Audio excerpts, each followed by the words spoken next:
ঢুকি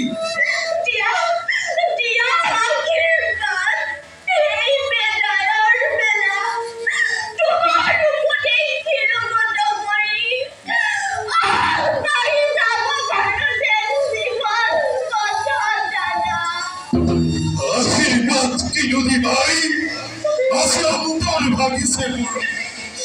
নোৱাৰো সহিব মই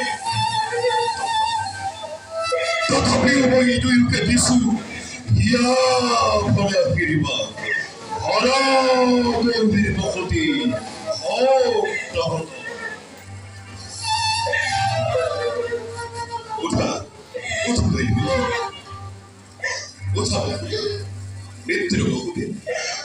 সাতটাৰ সুপক্ষম ২৬ বছৰ বলা আজি মই নিজেই ৰথৰ বাকচৰি ধৰি দুয়োকে লৈ চাওঁ য'ত ঘোঁৰা নাৰীগণ মংগলী গুৰুলিত ধৰিৰে বহুলে পেটপতি চলোৱা বিদায়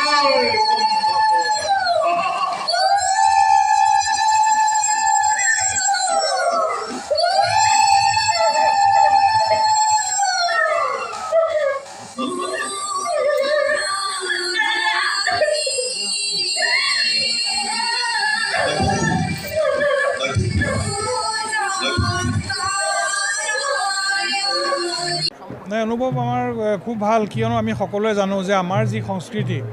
এই সংস্কৃতিলৈ আমাৰ এটা জাতি আমি জীয়াই আছোঁ আজি আমি অসমীয়া মানুহ হিচাপে আজি আমি জীয়াই আছোঁ আমাৰ গুৰুজনাৰ যি আমাৰ সংস্কৃতি আৰু পৰম্পৰাগতভাৱে আমাৰ এই যিটো ৰাস উৎসৱ যিটো আমাৰ শাস্ত্ৰত আছে যে দাপৰত আমাৰ ৰাস পূৰ্ণিমাৰ দিনা শ্ৰীকৃষ্ণৰ বাল্যকালৰ বৰ্ণনা ৰাইজৰ আগত দেখুওৱা হয় আৰু নৱ প্ৰজন্মই ঠিক এনেকৈ আকৰ্ষিত হৈ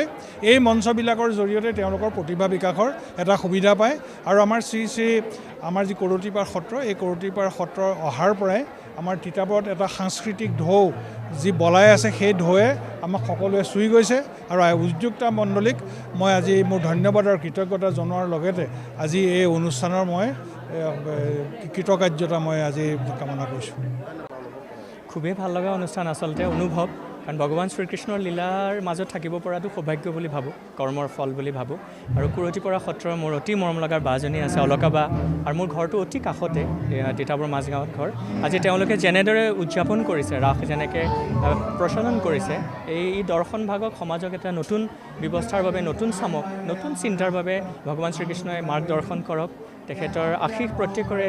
কাষত থাকক আৰু এই অনুষ্ঠানভাগী দীৰ্ঘায়ু হওক কাৰণ আমি প্ৰতিটো মুহূৰ্তত অসম চৰকাৰে প্ৰত্যেকগৰাকী কলা কুশলীৰ প্ৰতি চিন্তা কৰি আছে এই অনুষ্ঠানভাগে যেনেকৈ আগবঢ়াই লৈ আছে এনেকৈ সদায় থাকক আমি সদায় তেওঁলোকৰ শ্ৰীচৰণত আছোঁ আৰু আপোনালোকক বিশেষভাৱে সেৱা জনালোঁ ধন্যবাদ। জুবিন গাৰ্গৰ গীতসমূহৰ ওপৰত আধাৰিত গানে কি আনে নামৰ এটা সুন্দৰ অনুষ্ঠান আপোনালোকৰ ওচৰলৈ আহি আছে অতি শীঘ্ৰে অহা 15 আগষ্টৰ পৰা ধেমাজিৰ পৰা প্ৰথম অডিশ্যন আৰম্ভ হ'ব আৰু সেই অডিশ্যনৰ যোগেদি বিভিন্ন কণ্ঠশিল্পীসকলে যিসকলে এই অনুষ্ঠানত যোগদান কৰিব বিচাৰে তেওঁলোকে এই অডিশ্যনৰ যোগেদি আগবাঢ়ি আহক আৰু জুবিন গাৰ্গৰ বহুত ভাল লগা গান আমি সদায় শুনি আহোঁ আৰু আপোনালোকৰ যদি ভাল লগা গান থাকে জুবিন গাৰ্গৰ আপোনালোকে গাই ভাল পায় তেন্তে অডিশ্যনত যোগদান কৰক মোৰ ফালৰ পৰা আন্তৰিক শুভকামনা থাকিল এই সম্পূৰ্ণ অনুষ্ঠানটোলৈ ধন্যবাদ।